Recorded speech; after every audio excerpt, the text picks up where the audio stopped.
Hello, my dear Class 8 family. മക്കളെ എല്ലാവർക്കും welcome back to future powered by Gokulam. അപ്പൊ മക്കളെ ഈ ഒരു വീഡിയോയിൽ നിങ്ങൾക്ക് വേണ്ടിയിട്ട് ഹരിസാർ പറഞ്ഞു തരാൻ പോകുന്നത് നമ്മുടെ സോഷ്യൽ സയൻസിലെ ഓണം എക്സാമിന് വളരെ ഇമ്പോർട്ടന്റ് ആയിട്ടുള്ള ഒരു ചാപ്റ്റർ ആണ് ഇൻവേഷൻ ആൻഡ് റെസിസ്റ്റൻസ് എന്ന് പറഞ്ഞിട്ടുള്ള ചാപ്റ്റർ അല്ലെ. ഈ പറഞ്ഞിട്ടുള്ള ചെറുത്തുനിൽപ്പും അധിനിവേശം ചെറുത്തുനിൽപ്പും എന്നുള്ള ചാപ്റ്റർ. അപ്പൊ സ്വാഭാവികമായിട്ടും ഈ ചാപ്റ്ററിൽ നിങ്ങൾ എന്തായിരിക്കണം കാണാൻ പോകുന്നത്, അല്ലെങ്കിൽ എന്തായിരിക്കണം നിങ്ങൾ ഏറ്റവും കൂടുതൽ ഫോക്കസ് ചെയ്ത് പഠിക്കേണ്ട ഏരിയകൾ എന്നുള്ളതാണ് നമ്മൾ എന്ത് ചെയ്യാൻ പോകുന്നത് ഈ ഒരു കുഞ്ഞു വീഡിയോയിൽ പരിശോധിക്കാൻ പോകുന്നത്. അപ്പൊ ആദ്യം തന്നെ മക്കളെ ഇൻവേഷൻ ആൻഡ് റെസിസ്റ്റൻസ് എന്ന് പറഞ്ഞ ചാപ്റ്റർ നിങ്ങൾ പഠിച്ചിട്ടുണ്ടെങ്കിൽ ഇപ്പൊ തന്നെ വീഡിയോ പോസ്റ്റ് ചെയ്തിട്ട് യെസ് ആർ എന്ന് കമന്റ് ബോക്സിൽ കമന്റ് ചെയ്യാം.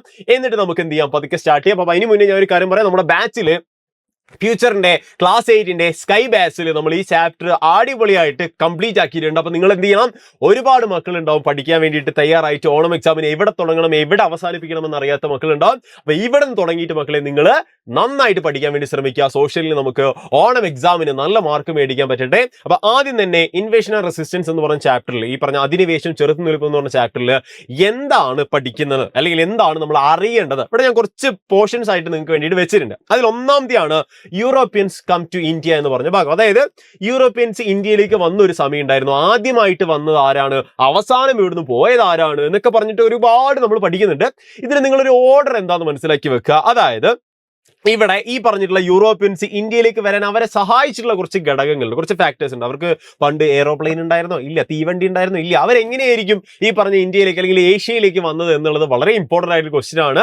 അതിനർത്ഥം ഇത്രയുള്ള മക്കളെ അവർ ഷിപ്പിലാണ്, കടൽ മാർഗ്ഗമാണ് അവർ വന്നിട്ടുള്ളത്, സമുദ്രമാർഗ്ഗമാണ് വന്നിട്ടുള്ളത്. അപ്പൊ സ്വാഭാവികമായിട്ട് search for sea route to India എന്ന് പറയുന്ന ഭാഗം നിങ്ങൾ നന്നായിട്ട് നോക്കിയിട്ട് തുടക്ക സമയങ്ങളിൽ നിങ്ങൾ കാണുന്ന ഒരു ഭാഗമാണ് അറൈവൽ ഓഫ് ദി പോർച്ചുഗീസ്. അങ്ങനെ വന്നിട്ടുള്ള ആദ്യത്തെ വൈദേശിക ശക്തി ആരാന്ന് ചോദിച്ചു കഴിഞ്ഞാൽ, അല്ലെങ്കിൽ ഫോറിൻ പവേഴ്സ് ആരൊക്കെയെന്ന് ചോദിച്ചു കഴിഞ്ഞാൽ നിങ്ങൾക്ക് പറയാൻ പറ്റണം ഫസ്റ്റ് വന്ന ആരാ, പോർച്ചുഗീസ് ആണ്. അപ്പൊ നിങ്ങളുടെ മനസ്സിൽ വരാൻ പോകുന്ന ഡൗട്ട്, സാർ ആദ്യമേ ഇവിടെ ഏഷ്യയിലാണ് ഇപ്പോൾ നമ്മുടെ കേരളത്തില് അറബികളും ചൈനക്കാരൊക്കെ ഉണ്ടായിരുന്നല്ലോ, അപ്പൊ നമ്മൾ എന്താ പറയുക, അപ്പൊ അവരല്ലേ ആദ്യം വന്നത്, പിന്നെ എങ്ങനെയാണ് ഈ പറഞ്ഞ പോർച്ചുഗീസുകാരാണ് ആദ്യം വന്നതെന്ന് എങ്ങനെ പറയാൻ പറ്റുക എന്നൊരു ചോദ്യം നിങ്ങളുടെ ഉള്ളിൽ വന്നെങ്കിൽ നിങ്ങൾ പഠിച്ചിട്ടുണ്ടെന്ന് അർത്ഥം. ഇത്രയേ ഉള്ളൂ മക്കളെ.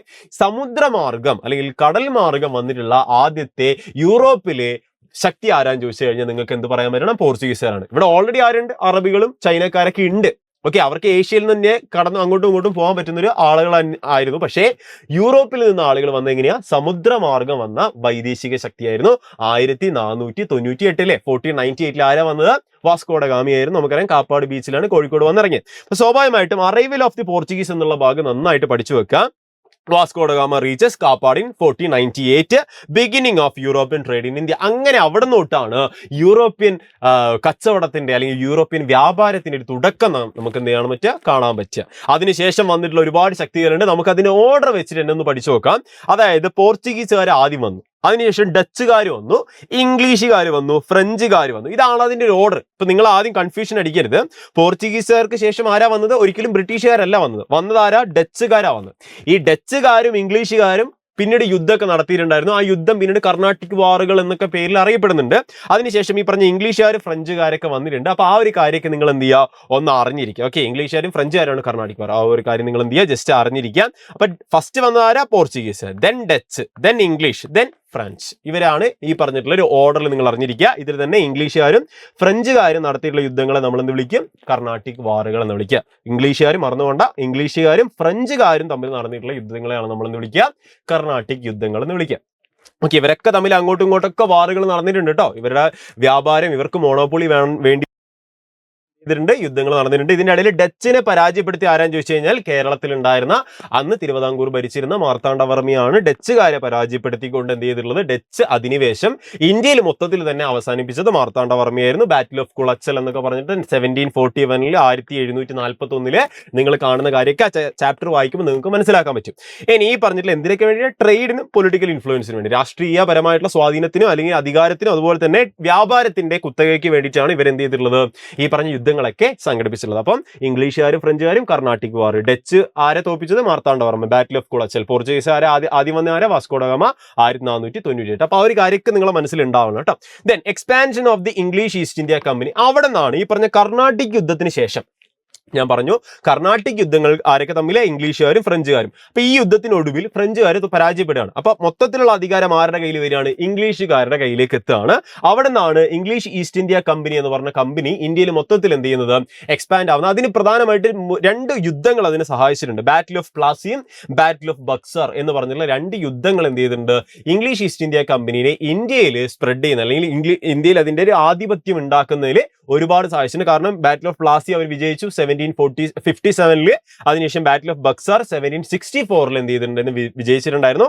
ഈ 2 യുദ്ധങ്ങൾ കാരണം അവർക്ക് എന്ത് ചെയ്തു? ഇംഗ്ലീഷ് ഭരണം അല്ലെങ്കിൽ ഇംഗ്ലീഷ് ഈസ്റ്റ് ഇന്ത്യ കമ്പനിയുടെ ശക്തി ഇന്ത്യയിൽ മൊത്തത്തിലാക്കി സ്പ്രെഡ് ആക്കാൻ വേണ്ടി സഹായിച്ചിട്ടുണ്ടെന്നുള്ള കാര്യം നിങ്ങൾ അറിഞ്ഞിരിക്കുക. അങ്ങനെ വ്യാപാരികളാകാൻ വന്നവർ എന്ത് ചെയ്തു? നമ്മളെ ഭരിക്കാൻ വേണ്ടിയിട്ടുള്ള സ്റ്റാർട്ടിങ് അവിടെയാണ് തുടങ്ങുന്നത്. ഓക്കെ, അപ്പൊ എസ്റ്റാബ്ലിഷ്മെന്റ് ഓഫ് ബ്രിട്ടീഷ് കൺട്രോൾ ആയിട്ടുള്ള ഒരു പൊളിറ്റിക്കൽ സിസ്റ്റം അവർ തന്നെ ഉണ്ടാക്കുകയാണ്. അതിനുശേഷം നിങ്ങൾ മനസ്സിലാക്കേണ്ട ഒരു കാര്യം, ഈ പറഞ്ഞ സബ്സിഡറി അലയൻസ് എന്ന് പറഞ്ഞ സാധനമുണ്ട്. സബ്സിഡറി അലയൻസ് എന്ന് പറയുന്ന സാധനം ഡോക്ട്രിൻ ഓഫ് ലാപ്സ് എന്ന് പറഞ്ഞ ദത്തവകാശ നിരോധന നിയമം പോലുള്ള കാര്യങ്ങളും അതുപോലെ തന്നെ സബ്സിഡറി അലയൻസ് മിലിറ്ററി പവറൊക്കെ കൊടുക്കണമെന്നും ഇവിടെയുള്ള നാട്ടുരാജാക്കന്മാര് ബ്രിട്ടീഷുകാർക്ക് പ്രൊവൈഡ് ചെയ്യണം എന്നൊക്കെ പറഞ്ഞിട്ടുള്ള കുറെ അലയൻസസുകൾ ഇവർ ക്രിയേറ്റ് ചെയ്യാൻ തുടങ്ങി. ദത്തവകാശ നിരോധന നിയമം എന്ന് പറഞ്ഞു കഴിഞ്ഞാൽ രാജാവിന് മകനില്ലെങ്കിൽ സ്വാഭാവികമായിട്ട് ആ ഒരു രാജ്യം ആരുടെ കയ്യിലേക്ക് പോകും? നോർമലി ബ്രിട്ടീഷുകാരുടെ കയ്യിലേക്ക് പോകുന്നൊക്കെയുള്ള ഒരു സംഭവത്തിനെയാണ് ഈ പറഞ്ഞ ദത്തവകാശ നിരോധന നിയമം അഥവാ ഡോക്ട്രിൻ ഓഫ് ലാപ്സ് എന്ന് പറഞ്ഞുകൊണ്ടൊക്കെ ഉദ്ദേശിക്കുന്നത്. നമ്മൾ ചാപ്റ്റർ പഠിക്കുന്ന സമയത്ത് വളരെ വ്യക്തമായിട്ട് നമ്മൾ പഠിക്കുന്നതായിരിക്കും. അതിനുശേഷം അനക്സേഷൻ ഓഫ് ഇന്ത്യൻ കിങ്ഡംസ് എന്ന് പറഞ്ഞു വെക്കേണ്ടി ഈ പറഞ്ഞ ഇന്ത്യൻ നാട്ടുരാജ്യങ്ങളായി കിടന്നിരുന്ന ഇന്ത്യ എന്ത് ചെയ്തു? അവർ മൊത്തത്തിൽ എന്ത് ചെയ്തു? കീഴടക്കാൻ തുടങ്ങി. ഓരോ നാട്ടുരാജ്യങ്ങളായിട്ട് അവരെന്ത് ചെയ്തു? അവരുടെ കയ്യിലേക്ക് ബ്രിട്ടീഷുകാർ കൊണ്ടുവരാൻ തുടങ്ങി. യുദ്ധത്തിലൂടെ, ചില സമയത്ത് പൊളിറ്റിക്കൽ ആയിട്ടുള്ള കുറെ ഡിപ്ലോമസിയിലൂടെയൊക്കെ അവരെന്ത് ചെയ്തിരുന്നു? കൊണ്ടുവരാൻ ശ്രമിച്ചിട്ടുണ്ടായിരുന്നു.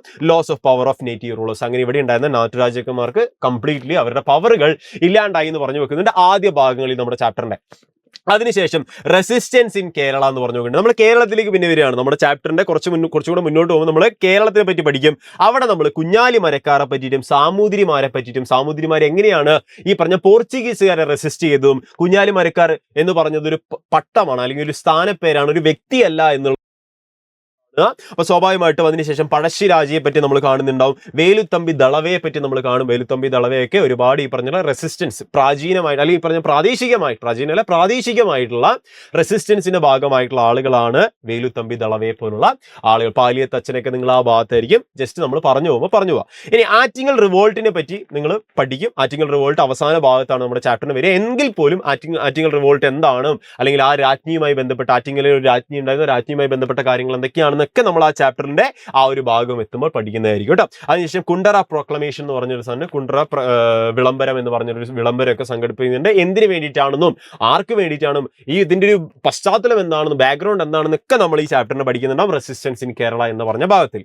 അതിനുശേഷം ഇന്ത്യയിലെ മറ്റു പല ഭാഗങ്ങളിലുള്ള നടന്നിട്ടുള്ള കുറെ കാര്യങ്ങളെ പറ്റി നമ്മൾ പഠിക്കും. പോളിഗാസിൻ, ഈ പറഞ്ഞിട്ടുള്ള അവർ നടത്തിയിട്ടുള്ള റിവോൾട്സുകൾ, വിപ്ലവങ്ങൾ ഏതൊക്കെയാണെന്നും, വെല്ലൂരിൽ നടന്നിട്ടുള്ള റിവോൾട്ട് എന്താണെന്നും, കിറ്റൂരിൽ നടന്നിട്ടുള്ളതും, സാന്താൾ റെബല്യൻ എന്താണെന്നും, മുണ്ട റെബല്യൻ എന്താണെന്നും, ഇൻഡിക്കോ നീലം വിപ്ലവം എന്താണെന്നൊക്കെ നമ്മൾ എന്ത് ചെയ്യുന്നുണ്ടാവും? ഈ ഒരു ഭാഗത്ത് പഠിക്കുന്നുണ്ടാവും. ഇന്ത്യയിൽ മറ്റു ഭാഗങ്ങളിൽ, അതായത് നമ്മൾ തൊട്ടു മുന്നേ പറഞ്ഞത് എന്താണ്? കേരളത്തിനകത്തുണ്ടായിരുന്നത്. ഇത് നമ്മൾ പറഞ്ഞത് എന്താണ്? ഇന്ത്യക്ക് മറ്റു ഭാഗങ്ങളിൽ എന്തൊക്കെയാണ് റെസിസ്റ്റൻസും കാര്യങ്ങളൊക്കെ ആയിട്ടുള്ളത് എന്നുള്ളതാണ് നമ്മളിവിടെ പഠിക്കുന്നുണ്ടാവും. അതിനുശേഷം ദ റിവോൾട്ട് ഓഫ് 1857 നമ്മൾ അവസാനത്തെ ഒരു പ്രധാനപ്പെട്ട ടോപ്പിക്കാണ്. ഇത് എക്സാമിന് ചോദിക്കുന്നുള്ള കാര്യത്തിൽ 100% ഉറപ്പാണ്. ബിക്കോസ് ഈ ഒരു ചാപ്റ്ററിൽ ഏറ്റവും ഇമ്പോർട്ടന്റ് എന്ന് തോന്നുന്ന 3 എണ്ണം പിക്ക് ചെയ്യാൻ പറഞ്ഞു കഴിഞ്ഞാൽ അതിലൊന്നും എന്തുണ്ടാവും? ഈ പറഞ്ഞ ദ റിവോൾട്ട് ഓഫ് 1857 എന്ന് പറഞ്ഞിട്ടുള്ള ഒരു ടോപ്പിക് ഉണ്ടാവുന്നതായിരിക്കും. നിങ്ങൾ ഇവിടെ നോക്കിക്കേ, എന്താണ് ഈ പറഞ്ഞിട്ടുള്ള, ഇതിന് ഒരു പേരും കൂടെ വിളിക്കുന്നുണ്ട് കേട്ടോ. ദ ഫസ്റ്റ് ഇന്ത്യൻ ഇൻഡിപെൻഡൻസ് എന്നും കൂടെ വിളിക്കുന്നുണ്ട്. അതായത് 1ാം സ്വാതന്ത്ര്യ സമരം എന്നും കൂടെ നമ്മൾ എന്ത് ചെയ്യുന്നുണ്ട്? ദ റിവോൾട്ട് ഓഫ് 1857 നമ്മൾ വിളിക്കുന്നുണ്ട്. സിപ്പായി ലഹള എന്നൊക്കെ നമ്മൾ ഇതിന് വിളിക്കും. ശിപ്പായി മ്യൂട്ടിനി എന്നൊക്കെ നമ്മൾ ഇതിനെ വിളിക്കും കേട്ടോ. അപ്പൊ സ്വാഭാവികമായിട്ട് ഇത് ഉണ്ടാവാനുള്ള റീസൺ എന്താണ്? മംഗൾ പാണ്ഡെയെ പറ്റി നിങ്ങളവിടെ പഠിക്കുന്നുണ്ടാവും. അതുപോലെ തന്നെ കേട്രിഡ്ജിനെ പറ്റി, തിര അല്ലെങ്കിൽ പറഞ്ഞിട്ടുള്ള തോക്കിനകത്ത് ഇടുന്ന തിരയില്ലേ, ഈ പറഞ്ഞ വെടിവെക്കാൻ ഉപയോഗിക്കുന്ന സാധനം, അത് എന്തിനെ കൊണ്ടോ നിർമ്മിച്ചിട്ടുണ്ട്, അതിനെപ്പറ്റിയൊക്കെ നമ്മൾ എന്ത് ചെയ്യുന്നുണ്ടാവും? ഈ ചാപ്റ്റർ പഠിക്കുന്ന സമയത്ത് കാണുന്നുണ്ടാവും. അപ്പൊ നിങ്ങൾ എന്ത് ചെയ്യാം മക്കളെ? ബാച്ചിലൊക്കെ ജോയിൻ ചെയ്തവരാണെങ്കിൽ ഓൾറെഡി നമ്മൾ പഠിച്ചു പോകുന്നുണ്ട്. അപ്പൊ നിങ്ങളും ബാച്ചിലൊക്കെ ജോയിൻ ചെയ്ത് പഠിക്കുക, അടിപൊളിയാക്കുക. ഇനി മേജർ ലീഡേഴ്സ് ആരൊക്കെയാണ്? കൻവർ സിംഗിനെ പോലുള്ള, ഝാൻസി റാണിയെ പോലുള്ള, നാനാ സാഹിബിനെ പോലുള്ള ആളുകളെ പറ്റിയിട്ടൊക്കെ നമ്മൾ എന്ത് ചെയ്യുന്നുണ്ടാവും? ഇവിടെ പഠിക്കുന്നുണ്ടാവും. അവർ ഏത് സ്ഥലത്തുള്ളവരാണെന്നും കൂടെ നമ്മൾ പഠിക്കുന്നുണ്ടാവും കേട്ടോ. ഇതിന് ഏറ്റവും കൂടുതൽ ഒരു സിമ്പിൾ ആയിട്ട്, ഒരു പ്രതീകമായിട്ട് നമ്മൾ ഡൽഹിയിലെ സുൽത്താനെയാണ് നമ്മൾ കണ്ടിരുന്നത് എന്നുള്ള കാര്യങ്ങളൊക്കെ നമ്മൾ ബഹദൂർ ഷാ സഫർ എന്നൊക്കെ പറഞ്ഞ, ബഹദൂർ ഷാ സെക്കൻഡ് എന്നൊക്കെ പറഞ്ഞ ആളെയൊക്കെയാണ് നമ്മൾ എന്ത് ചെയ്തിട്ടുള്ളത്? ഇതിന്റെ ഒരു ലീഡർ ആയിട്ടൊക്കെ നമ്മൾ കണ്ടിട്ടുണ്ടായിരുന്നു, ഈ ഒരു മ്യൂട്ടിനിയുടെ അല്ലെങ്കിൽ ഈ ഒരു ലഹളയുടെ. Okay, spread of the revolt, ഇതെങ്ങനെയാണ് ബാക്കിയുള്ള ഭാഗങ്ങളിലേക്ക് സ്പ്രെഡ് ആയത്, അല്ലെങ്കിൽ ഇതിന് കുറെ പ്രശ്നങ്ങൾ ഉണ്ടായിരുന്നു. ഈ പറഞ്ഞ ഒന്നാം സ്വാതന്ത്ര്യ സമരത്തിന് ഒരു ഓർഗനൈസ്ഡ് ആയിട്ടുള്ള രൂപം ഇല്ലാത്തതുകൊണ്ട് തന്നെ ഇതൊരു പരാജയമായിരുന്നു. ബ്രിട്ടീഷുകാർക്ക് എളുപ്പത്തിൽ അതിനെ എന്ത് ചെയ്യാൻ പറ്റി, അടിച്ചമർത്താൻ പറ്റി. പക്ഷെ അതിൽ നിന്ന് നമ്മൾ ഉൾക്കൊണ്ടിട്ടുള്ള ഒരുപാട് ആശയങ്ങൾ, ഒരുപാട് നല്ല വശങ്ങൾ നമുക്ക് എന്ത് ചെയ്യാൻ പറ്റി, മുന്നോട്ട് കൊണ്ടുപോകാനൊക്കെ പറ്റി. Importance of first war of independence, അതാണ് നമ്മുടെ 1947 സ്വാതന്ത്ര്യം കിട്ടിയ സമയം വരെ നമ്മുടെ ഉള്ളിൽ ഒരു എന്ത് ചെയ്യുന്നുണ്ട്, ഒരു പ്രചോദനമായിട്ടുണ്ടായിരുന്ന ഒരു കാര്യം എന്നുള്ള കാര്യം നിങ്ങൾ അറിഞ്ഞിരിക്കുക. ലെഗസി ഓഫ് ദി റെസിസ്റ്റൻസ്, അതാണ് ഇവിടെ പറഞ്ഞു വെക്കുന്നത്. സ്പിരിറ്റ് ഓഫ് പാട്രിയോട്ടിസം എന്ന് പറഞ്ഞു വെക്കുന്നുണ്ട്. പാട്രിയാർക്കി അല്ല കേട്ടോ, കുറെ പേര് അത് തെറ്റിദ്ധരിക്കേണ്ട. പാട്രിയോട്ടിസം എന്ന് പറഞ്ഞാൽ നമ്മൾ ദേശഭക്തിയാണ് ഉദ്ദേശിക്കുന്നത്. അപ്പൊ foundation of the Indian national movement എന്ന് പറഞ്ഞു വെക്കുന്നുണ്ട്. അവിടെയാണ് നമ്മൾ ഇന്ത്യൻ നാഷണൽ മൂവ്മെന്റിന്റെ ഒരു തുടക്ക സമയങ്ങളൊക്കെ കാണുന്നത്. ഈ പറഞ്ഞിട്ടുള്ള രാജാ റാം മോഹൻ റോയിനെ പോലുള്ള ആളുകളൊക്കെ നിങ്ങൾ രണ്ടാമത്തെ ഒരു ചാപ്റ്റർ പഠിക്കുമ്പോൾ towards the emergence of national movement എന്ന് പറഞ്ഞ രണ്ടാമത്തെ ഒരു ചാപ്റ്റർ ഉണ്ട് നമുക്ക് പഠിക്കാൻ വേണ്ടിയിട്ട്. ആ ചാപ്റ്ററിൽ നിങ്ങൾ വ്യക്തമായിട്ട് കാണും ഈ പറഞ്ഞ ഇന്ത്യൻ നാഷണൽ മൂവ്മെന്റ് തുടക്ക സമയങ്ങളിൽ ആരൊക്കെയാണ് ഉണ്ടായിട്ടുള്ളത് എന്നുള്ള കാര്യം. അയ്യങ്കാളിനെ പോലെ കേരളത്തിലൊക്കെയാണ് നിങ്ങൾ എല്ലാവരെ പറ്റി പഠിക്കുന്നതായിരിക്കും.